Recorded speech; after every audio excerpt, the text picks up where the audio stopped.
તમારા દીકરા છે શરમનું પૂછડું બાયણે નીકળીને ગંજી ના પહેરે ને સડોય ના પહેરે. આ હું ગંજી લઈને માર કરવી કાંઈ નથી લેવી. તમે લઈ લો મારા કાકા હાટું પેન્ટ છે, ઓલા ખુલતા પેન્ટની ફેશન નીકળી. લઈ લ્યો મારા કાકાને મજા આવશે મોકરા પહેરવાની. કાકા કોઈથી મોકરા પહેરે છે, દરજી પાસે સીવડાવ્યા મેં હાવ ફૂલ પોરા. એક પેન્ટમાં તો એક બાજુના પાયસામાં 3 જણાના ટાંગા વઈ જાય એવડા ખુલતા પહેરે તાર કાકા. એક્સક્યુઝ મી તમારી બેન. Thank you. આ લખ્યું છે આ પાટિયામાં સેલ, એટલે નકરો આ ઉજળીને ગાભાનો સેલ છે કે ટીંગાઈનો છે? ટીંગાઈનો ભાવ પૂછો એટલે ખબર પડે. Excuse me.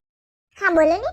આ હેંગિંગમાં ફર્સ્ટ લાઈનમાં જ ફ્રોક છે, એનું શું છે? આ રેડ અને બ્લુ નું કહું છું. એના છે ને મેડમ 250 છે, 500 રૂપિયાના હતા પણ 50% ઓફ છે એટલે 250. ઠીક 50%. હું એટલું એને ઠેલકીમ લખ્યું હતું 50%. લે ગુસી પુસી બેન તમે અહીંયા? હા હું પણ આવી હતી, બધા કે સેલ છે તો જોઈ આવું. કો સેલમાં શું છે, માર પાર્લર ને લગતી કઈ વસ્તુ હોય અથવા આઉટફિટ હોય તો લઈ લઉં. હું કહું રેન્ટ પર લેવાની. એ હાસુ તમારે તમે બસ ભાડે લેવું એના કરતા ઘરનું વસાવી લેવું. એમાં આવું સેલ હોય ને તો મોર પૂગી જવાય. હાસુ કહું ગુસી પુસી બેન તમારે જ સવાલ પડે. સાચી વાત છે. હું આમ તો આવી હતી થોડીક વાર પહેલા, એકાદ બે આઉટફિટ લઈ ગઈ ને અત્યારે પર્સમાં જોઉં છું. પર્સ કેટલાના છે? એ પણ 50% ઓફ છે. 500 ના હોય તો 250 ના, 250 ના હોય તો એવી રીતના, પછી 200 ના. આ બધા 200 વાળા છે, 100 માં પડશે. ઠીક.